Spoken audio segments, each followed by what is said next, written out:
everyone, welcome back to another episode of Scratch. Here today with another video, so let's get started. Alright, so today we're going to take a look at the very easy commands that are available in the Events tab, the Motion tab, the Looks, and Sound tabs. So first let's change the backdrop so we don't have such a boring white background. Which one should we choose It'll make today? it easier for us. We could do desert way over at the, Alright, desert. desert. It's kind of cool. Should we stick with the cat or should we change it to something else? Change it. Alright, let's change it to Bananas. bananas. Alright. Okay, so now we have bananas. Desert bananas. And let's Delete the sprite. we'll delete the cat. Goodbye, cat. Okay, goodbye cat. Bananas in the desert. That's what we'll call our game. Nice. Name it Bananas in the Desert. Okay. Now. I don't know how to spell bananas. B-A-N-A-N-A. In the desert. Right? Yeah. Okay. So in the Events tab, we've took a brief look at this one, which is when the green flag is clicked. That's an event that anything attached to it will fire off. There's some other events. When this key is pressed, when the sprite is clicked. Let's take a look at those three first. All right, so None of this will work if you're on iPad. yeah, these two are for when. Well, I think you could click on a sprite. You just can't press a key. Yeah. Um, But, like, the iPad Scratch is just single player, so, yeah. Yeah, so in terms of motion, let's attach when the green flag is clicked, let's move, just as we saw before. No problem. And then you could also say, well, when the space bar is pressed. So I'm going to press the space bar right now, and you see now it's also doing something. And then you could also say, when the sprite is clicked, let's do something. So I'm going to click on the sprite. So these are all called events, and they fire off whatever's attached to them. Right now I have a very simple thing attached to it. Move 10 steps. I can attach more underneath. So let's try to make it a little bit more complicated. Let's move and turn when spacebar's pressed. And so if I click on this 10 right here, I can actually edit the number of steps. I'll move 100 steps, and let's turn 45 degrees. All right, so every time I press spacebar, he's going to go flying in a big that's circle. pretty cool. So there he goes. So now he's kind of rotating the circle. So if I kind of position him in kind of in the right spot, he'll kind of fly around the screen in a circle. You should also make him get smaller when he does that. So, all right. So to make him look smaller, it's on the Looks tab. So when you click on the Looks tab, there's all these commands. One of them is change size by. Yeah. So you could say change size by 10. So every time I press space, he's going to get bigger and start rotating. No. And so it's giant bananas in the desert. -10. All right, let's try -10. He's gonna get far away. Yeah, so now he's shrinking. So you can kind of see the basics. Now it kind of does an illusion that it's going back. Yeah, so now he's getting further and further away. away. So remember, you can click on this arrow, this one right here, grow, and then you can click on your sprite to make it bigger. Also, when it says, like, when the flag is clicked, then you could say change size to, like, what you want it to be every time. Yeah, that's a good Because point. otherwise it starts, like, when you click on the flag, then it'll change it, like, each time, and it'll stay, and then when you click the because start button again, then it'll be different. yeah. So what happens if you do this and you make him really small and you can't even really see him? He's super tiny, like you don't know where he is. So like she says, what you could do is when the flag's pressed, you could do this command, set size to. And so here I can just set it to 100%. So now when I click this button, he's gonna get normal sized again. But when I press space, he'll get smaller. And then when you click that button, he'll go back to normal. Yep. So what else can we do? We could do, like, go to. Yeah. Yeah, so let's also add a go to. So let's make him go to the center. So 0, 0. So X is 0 and Y is 0. So now when I press space, actually let's remove this. When I click the checkbox, then he'll go to the center. And then when I click space, he'll start rotating. All right, so now I have a way to reset him. But you see he's also rotated. Like, see how his rotation? How do we make him point in the right direction? You could say point in direction and then... Yep, so we'll change it to point in direction right. So now he's like a stock. So now when we click this one, now he's always facing that direction. Let's change it to something that has actually direction. But bananas do have direction. Yeah, let's change. Dragon? Yeah, we could do a dragon. Let's see, where's the dragon? All right, this one. Yeah, that one. That one looks derpiest. Okay. Nice. Wait, but we just need to change the weight. Go into bananas and then say... Costumes. Yeah, costumes and then say new costume. Yeah, so instead of adding a new sprite, instead of doing that, because then we have no script. You see, the script is gone. We're actually going to go back and click on bananas and change his costume. Way to duplicate the script. Yeah, I think I can. Let's see. There's a way to do it. Let me figure that later. All right, so if I go click on bananas and then costumes, then I can choose a new costume. So I'm going to choose the dragon costume instead. Click on fantasy. Dragon 1A. Yep. And click OK. And then we can just delete the banana costume. And this dragon sprite, I don't need him. So now we have a dragon with the script we have before. And if I click that, so see now how he's rotating, and when I click this box, he's always going to point that direction. All right, so instead of doing that when it's pressed, let's make him walk. Let's make him move 10 steps. And let's also do an event. There's a simple one where you can say, right?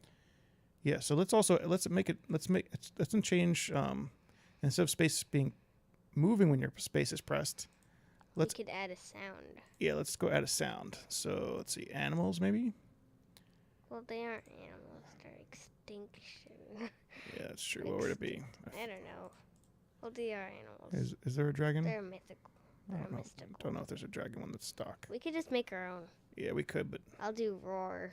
Roar. Let's try figure out. No, he isn't a cheery guy. How about a scream? Yeah, there we go. That sounds like roar. Okay. Make it softer. Yeah, so we can click on this and then Control A to select all of it, and then go to Effects and then Softer. Maybe one more time. Yeah, that's better. All right. So now we still need to play the sound because when I press space, nothing happens. So if I go to sound, then I can just click play, and now we have the choice. Wait, it should have been girl because it's like a big dragon. It's like. Arr! So now every time I press space, that's the sound plays. Isn't that cool? Yeah. All right. So let's see. What else can we do? We can do switch costume. So we can. Back over here, we have a costume. So we could choose a costume. Turn into bananas. All right. You want to change from a dragon to a banana? Or a butterfly. Okay. Where's a puppy. Puppy. Realistic dog. Which one? Realistic puppy. The black puppies. The little. This guy? Yeah. This one? No, the one next to it. This one? Yeah, that one. All right. Perfect. So now this sprite has two costumes, a dragon costume and a dog costume. And when I press the dog is bigger than the and when I press space, he's going to switch to the dog. Now he's not going to switch back to the dragon because I have nothing that does that. What I could do instead of this switch costume, I could say next costume. So now every time I press space, he'll switch back and forth. So it kind of depends on what you're trying to do. So that's a way to play with the costumes. We could actually add a different backdrop too. Let's go choose, what, bedroom? Bedroom 2. All right, bedroom 2. Cool. All right. So now we have two backdrops. We actually have a blank one too. We don't need that one, so we'll get rid of that one. So now we have a desert and a bedroom. So if we go back to our scripts and click on the dragon, it's actually called bananas. Then we can actually click on. It's called Bananas in the Desert. It's about a dragon. That's right. Then we could click on switch backdrop to bedroom 2. So now if I click over here, So he's a dog in the bedroom and a dragon in the. Yep. Wait, So how about when it switched backdrops, then it switches to the dragon. So you don't. yeah, I think what I want to do is when this green flag is checked, I want to set it up. I want to set up the scene. So let's switch the backdrop to desert, and let's switch the costume to The dragon. dragon. So now when this is clicked, it'll be the correct thing. And then when I click space, I want to switch the bedroom and then next costume to the dog. There we go. And if I want to reset it, I can click the green checkbox. And what if you click it again? What would happen? Now it's a dragon in the Okay, bedroom. so then how would we make it so that it switches back to the desert when it's the dragon? Yeah, so let's see what we could. Is there? I don't think there's a next backdrop. Is there? Okay, how about when the green is clicked, change it instead to when something else is clicked. Yeah, so we can add another event when, let's say, up arrow is pressed. Then now we go over here and we say switch backdrop to desert. And then switch costume to Well, we could just put that, dragon. take the stuff from when that's, yeah, I guess we want it to stay, so. So I'm pressing up arrow and then it's doing these two scripts, these two actions. Wait, we need a dragon sound too. That is true. So I think, yeah, so you can say duplicate and you can just drag we stuff need off. to add a different sound. Oh, a different sound? Yeah, play a different sound. Find a I different think sound. we should play. Scream. Yeah, I think what we want to do is Girl. this one really should be a puppy sound, right? Because it doesn't make much sense for it to become a dog and be screaming. So let's add a new This sound. is such a random game. Let's add a new sound. And is there a dog sound? There must be a dog sound. Probably. Yeah, here's a dog sound. What about dog 2? All right, you want to play dog 2? Oh, that one's much better. Uh, Dog 2, because it's a puppy. All right. You know. We got to make it softer though. So effects, softer. Okay, there we go. Okay. All right, so now we're gonna instead of when we press space, we're going to play dog 2. There we go. Okay, now click the up arrow. So up arrow is that, space is that. Okay, now make him spin around. All right, so in order to spin, we can do control. So there's No, but didn't we already add the spin thingy? oh, you want them to spin like every time I press space. Yeah, So let's see like this. like and- what we had before. All right, so like this maybe. No, but it wasn't like that. Now he's spinning. But he went like around in a circle. Yeah, so I can also add move 10. Yeah, move. Okay. So now Yeah, he's like that. slowly. Okay. And I think I had it move 100. Let's say let's move 50. So he's 50, because 100 was way too much. yeah, he was moving off the screen. He's still moving off the screen. He'll come back. There he is. Now we have one of the best games perhaps ever made. Yeah, Programmed up. I And I'm- think this is a good stopping point for the episode. Yep. See you guys next time All right. on Scratch. Tutorials. Bye. See ya.